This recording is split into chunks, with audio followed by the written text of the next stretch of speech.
Now students, question number 12 is a very easy question. Find the area bounded by the curves. ये curve की definitions दी हुई हैं x, y such that x, y ऐसे हैं कि या तो y जो है वो क्या होता हो y ग्रेटर देन और इक्वल टू क्या होता हो x स्क्वायर, एंड जो दूसरा कर्व है y is equals to what mod of x। देखिए अब ये ग्रेटर देन और इक्वल टू से यहाँ आपको कंफ्यूज होना नहीं है, ठीक है, सिंपल है। एक बार बताऊँ, इसकी आप इक्वेलिटी लेके तब ग्राफ बना दो। तो y is equals to what x square और y is equals to mod of x, correct. अब देखिए y is equals to x square, ये क्या है, ये x square, y is equals to x square क्या है, x square is equals to y है, करेक्ट। और y इज इक्वल्स टू क्या है मॉड x। अब देखो ये क्या है, ये पैराबोला है, कौन सा पैराबोला है, x square equals to y, कौन सा पैराबोला है, x square equals to 4ay type का पैराबोला है ये। तो this is symmetrical about y axis. तो ये जो पैराबोला आपका बनेगा वो कुछ इस तरीके से बनेगा, देखिए जाओ, ये देखिए ये कुछ इस तरीके से तो बन गया आपका y एक्सिस के अबाउट सिमेट्रिकल पैराबोला। थोड़ा बच्चों सिमेट्रिकल होना ज़रूरी है, इसको मेरा थोड़ा इधर साइड में बड़ा दिखाई पड़ रहा है ना, इसको सिमेट्रिकल करते हैं तो ये हो जाएगा हमारा कुछ इस तरीके से। मान लीजिएगा ये सिमेट्रिकल अबाउट y एक्सिस है, करेक्ट। उसके बाद y is equals to mod x। अब देखो y is equals to mod x का ग्राफ तो बहुत बार बनवाया है ना, कैसे बनता है y is equals to mod x, भैया सिंपल, ध्यान से चेक करो जरा, ये होता है वी शेप का, ठीक। ये आपका क्या है y डैश और ये क्या है आपका x डैश। तो y is equals to mod x ऐसा बनता है वी शेप का। कहाँ से पास कर, मतलब ये कहाँ से टर्न करता है, ऑरिजिन से। तो आपका जो y is equals to mod of x होगा, ठीक है, उसका ग्राफ कुछ इस तरीके से होगा, ये ऐसे, ठीक है। ऐसा क्वेश्चन एक एग्जाम्पल में भी था। अब देखिए क्योंकि ये फिगर जो है सिमेट्रिकल अबाउट y एक्सिस है, ध्यान से चेक करिए जरा,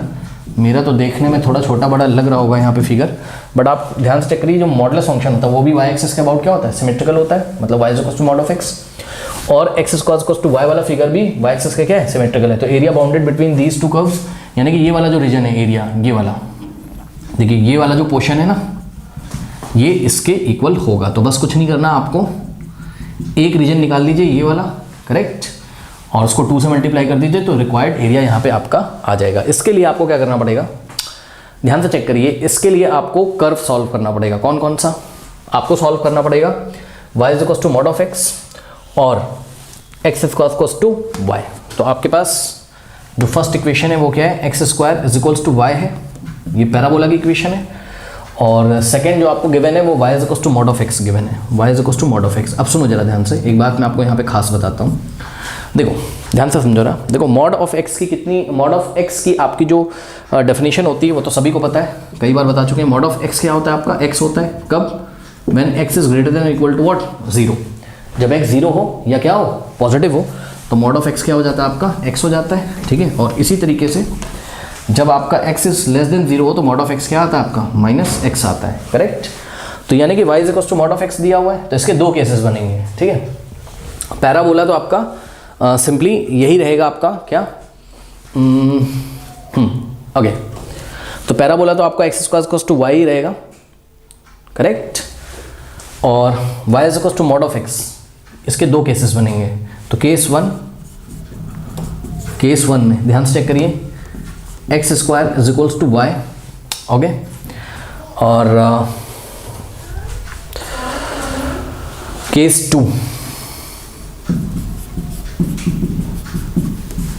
टू में भी x square is equals to y. But case one में हम क्या अज्यूम कर रहे हैं, केस वन में हम अज्यूम करके चल रहे हैं कि भैया x is greater than equal to what 0। तो x is greater than equal to 0, तो x is greater than equal to अगर 0 होगा हमारा, तो ध्यान चेक करो, y is equals to mod of x को हम क्या लिख सकते हैं, y is equals to mod of x किया, चेक करो, x is greater than equal to 0, तो मॉड ऑफ x क्या होता है x, तो मॉड ऑफ x की हम x लिखेंगे। और सेकेंड केस में पैराबोला तो आपका ऐसा ही रहेगा, और हम अज्यूम करेंगे कि x का वैल्यू क्या है, लेस देन 0 है, तो y is equals to mod of x, mod of x क्या आएगा, माइनस x, तो y is equals to minus x। वैसे एक बात बता दूं, अगर आप इन दोनों केस में से कोई एक केस भी लेके अगर सॉल्व कर देते हो तो बात आपकी बन जाएगी, पता है क्यों, सुनो, आप अगर सेकंड केस लेके सॉल्व करोगे तो ये वाला पॉइंट आ जाएगा, पॉइंट ऑफ इंटरसेक्शन। अगर फर्स्ट केस आप सॉल्व करोगे तो ये वाला पॉइंट आ जाएगा, क्योंकि ध्यान से करो, ये वाला जो भी पॉइंट होगा ये इंटरसेक्शन है किसका, मॉडुलस x का और इस पैराबोला का। तो यहाँ पे x की वैल्यू कैसी होती है, पॉजिटिव फर्स्ट क्वाड्रेंट है, और सेकंड क्वाड्रेंट में x की वैल्यू क्या होती है, नेगेटिव। तो सेकंड डिफरेंशिएशन चलेगा, हमें तो बस ये वाला पॉइंट मिल जाएगा, क्योंकि ये वाला पॉइंट तो हमें कंफर्म है ना कि 0,0 होगा, और हमें एक वर्टिकल स्ट्रिप बना के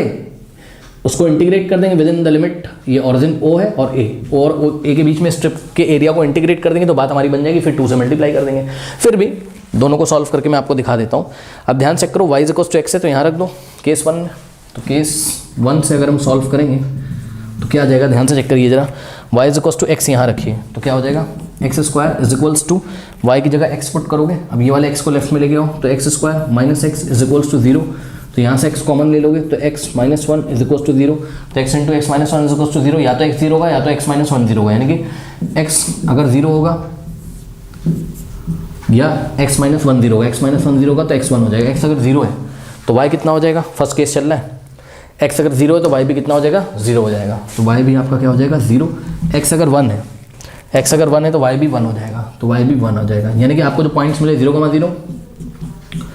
और 1,1 ये मिल गया ना, यही तो मैं बोल रहा था कि अगर आप केस नंबर 1 से सॉल्व करोगे तो आपको एक तो ये पॉइंट मिलेगा, ध्यान से करो ना, ये वाला पॉइंट भी क्या, पॉइंट ऑफ इंटरसेक्शन किसका, इस मॉडुलस ऑफ एक्स फंक्शन का और ये पैराबोला का, चेक करो पैराबोला और मॉडुलस ऑफ एक्स यहाँ पे एक बार मीट कर रहे हैं, मतलब इंटरसेक्ट कर रहे हैं,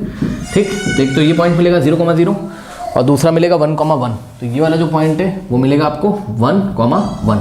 उसके बाद अगर आप केस नंबर 2 से सॉल्व करोगे, आइए ज़रा सॉल्व करके दिखाता हूँ आपको, ठीक है, इतना कॉपी करिए, केस नंबर 2 से सॉल्व करके दिखाता हूँ, यहाँ पे दिखाता हूँ, ठीक है, देखिए केस नंबर 2 से सॉल्व कर रहा हूँ, तो ये देखिए केस नंबर 2 में y इज इक्वल्स टू क्या है, माइनस एक्स है, तो रखो यहाँ पर y इज इक्वल्स टू क्या रखोगे, यहाँ माइनस एक्स रख दो ले जाके, ठीक है, तो क्या हो जाएगा आपके पास, x square is equals to y की जगह हमें क्या रखना है, माइनस एक्स रखना है, ओके, तो यहाँ पे आ जाएगा आपके पास माइनस एक्स लेफ्ट में आएगा, तो एक्स स्क्वायर और माइनस एक्स क्या हो जाएगा, plus x is equals to 0, तो यहाँ से हम लोग कॉमन ले लेंगे x, तो क्या आ जाएगा ब्रैकेट में x plus 1 is equals to 0, अब x इंटू एक्स प्लस 1 0, तो या तो x 0 होगा यानी कि x की वैल्यू 0, और या तो जब x प्लस 1 को 0 रखोगे तो x इज इक्वल्स टू क्या आ जाएगा, माइनस 1 आ जाएगा, ठीक है,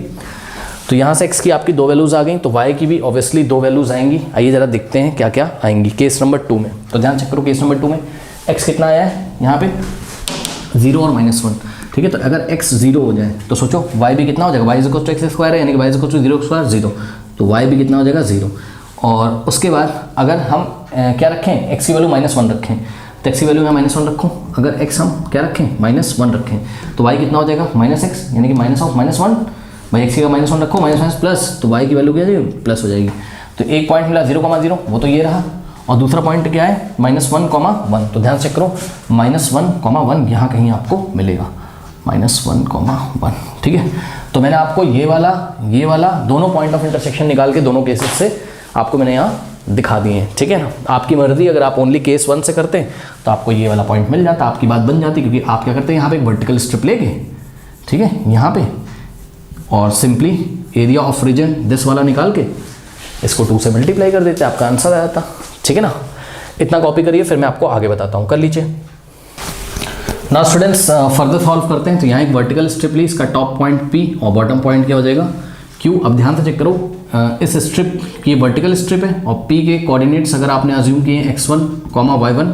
और Q के कोऑर्डिनेट्स हैं x1, y2, ठीक है, तो PQ की लेंथ कितनी आ जाएगी, y1 माइनस y2, ध्यान से चेक करो, कितनी बार बता चुका हूँ, ये हो जाएगा x1 y2, Q तक कैसे पहुँचोगे, x1 y2, तो x से पॉइंट x एक्सिस से पॉइंट Q की जो डिस्टेंस है वो हो जाएगी आपकी y2, करेक्ट,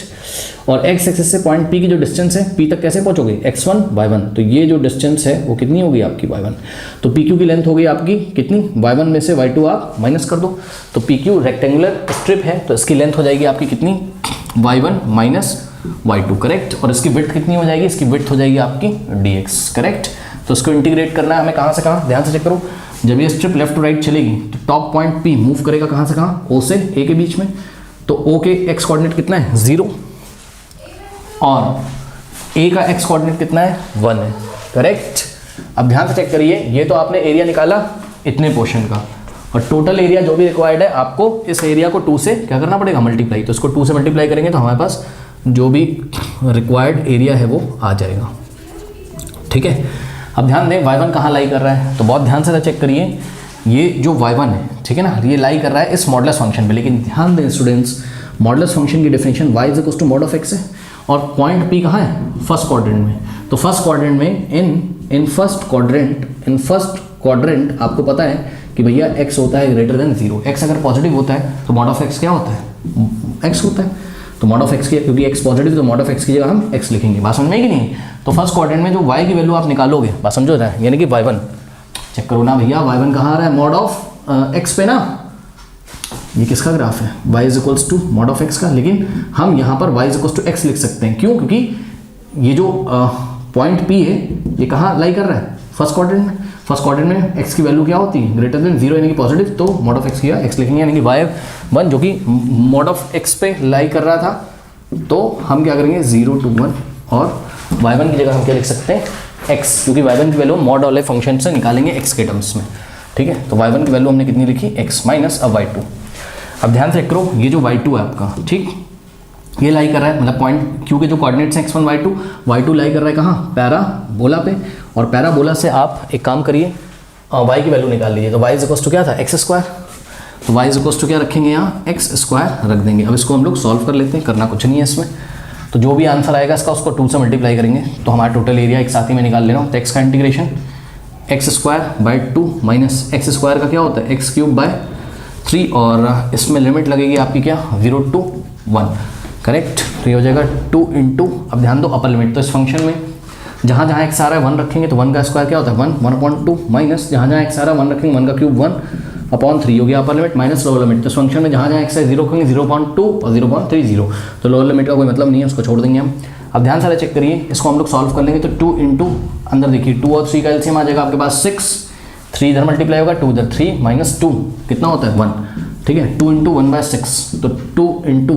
1/6 का मतलब 2 1 2 3, तो 1/3 square